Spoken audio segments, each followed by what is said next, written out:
Hello, I'm David Harrigan, Director of Labor Relations with United Nurses of Alberta, here to talk about the regularization process.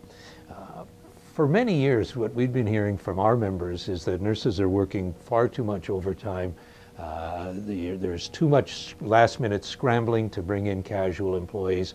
Part-time employees feel obligated to work far too many additional shifts above and beyond their regular FTE.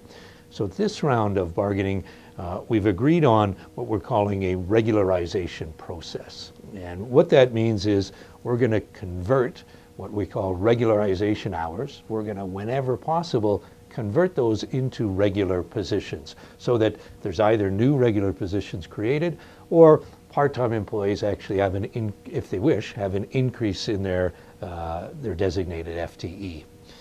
So the first important part of the regularization process is to recognize what hours we're talking about.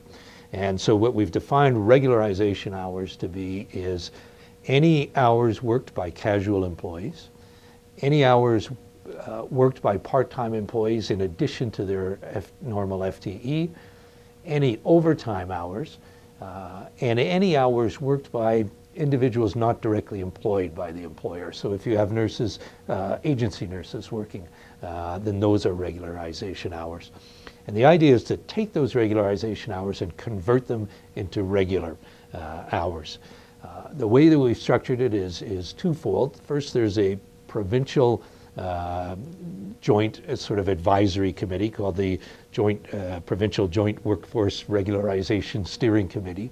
And then we're asking that each local form their own committees. So how it works on a local level is we're asking each local to form their committees. We suggest that either use the existing professional responsibility committee, or if for whatever reason a local doesn't want to do that, there should be some linkage to the professional responsibility committee. The actual work of the committee will be as follows. First, the local regularization committees will receive some preliminary data. And from that preliminary data, we'll develop a work plan. And the work plan is simply which areas are we going to look at first. The preliminary data is a bit complex, and we'll get into that later, but it's just going to be used to decide, should I look at Unit X first or Unit Y first, and then move on from there. Once a work plan has been developed, then the locals sit down and go unit by unit to take a look at. And in order to do that, you have to look at the preliminary data. You also have to look at the exact schedules. And so what will happen is the local committee will meet unit by unit with the unit manager and the UNA ward rep to go over exactly how many hours, how many overtime hours were there, how many additional hours by part-time, how many casual hours, and try and come up with a decision as to, is it possible to convert these? Okay? The question isn't, is it advisable? It's not a question of should we, it's a question of if it's possible to convert them, then they must be converted. So if you have a unit, for example, easy example, if you have a unit that every Monday, Tuesday, and Wednesday either brings in a casual employee or has a part-timer working an additional shift, there's a position that can be created.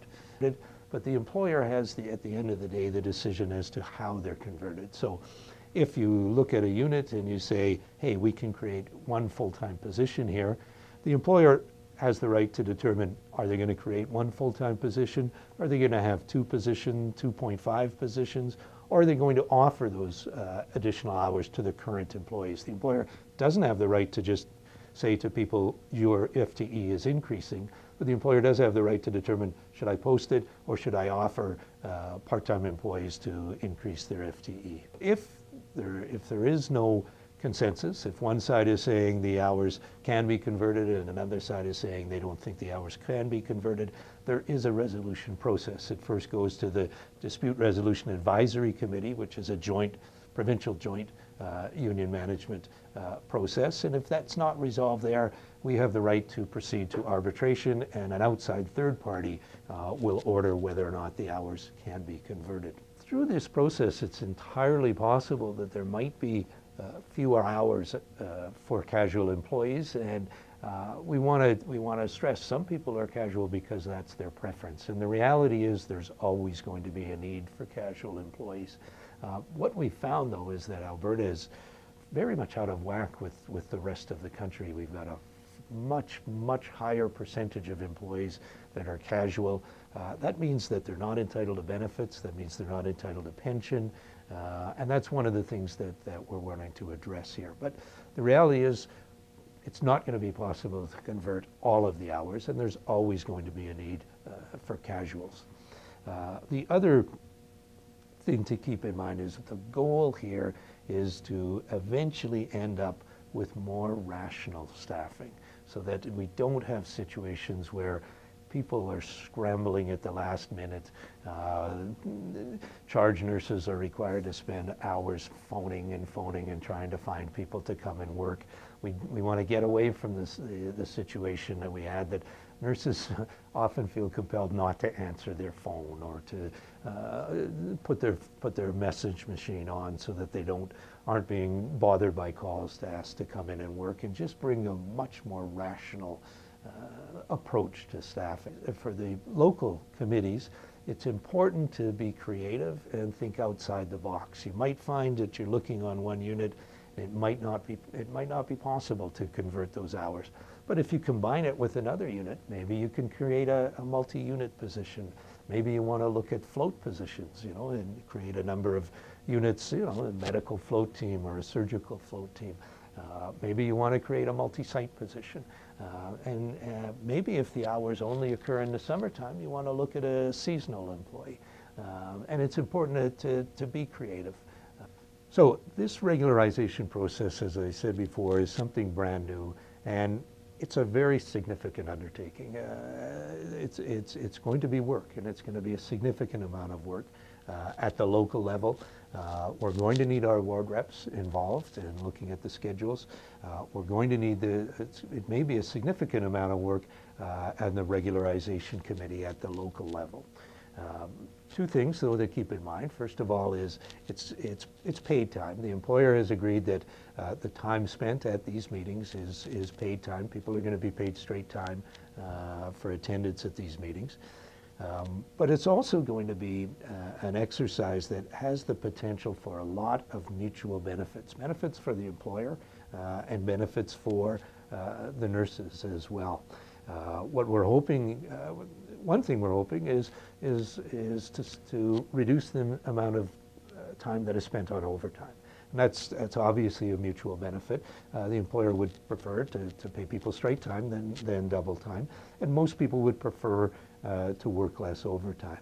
But what we're hoping as well is to improve the quality and the continuity of care, improve the job satisfaction so people are happy in the positions that they're in, increase the predictability of work schedules. The amount of concerns that nurses have about their schedules always having to be changed is tremendous, and what we're hoping is if we move to a more regular, rational system, that's not going to be a problem, and balance the workload, and ultimately, if we can reduce the turnover, then that's mutually beneficial for everyone.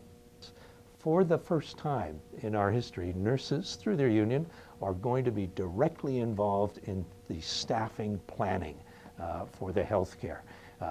Not with regards to should there be 5 staff or 6 staff or 7 staff, but actually true partners in deciding how much of the work is going to be done by regular employees, how are we going to reduce overtime.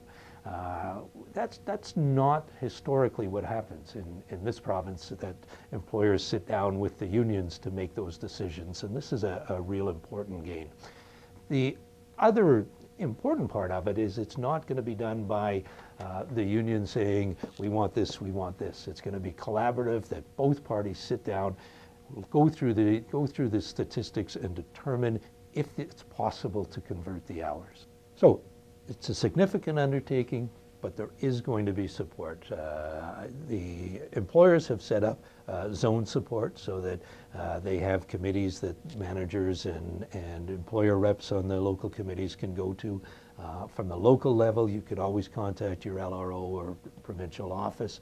There's also the Provincial Joint Union Management Committee that can assist the locals if necessary.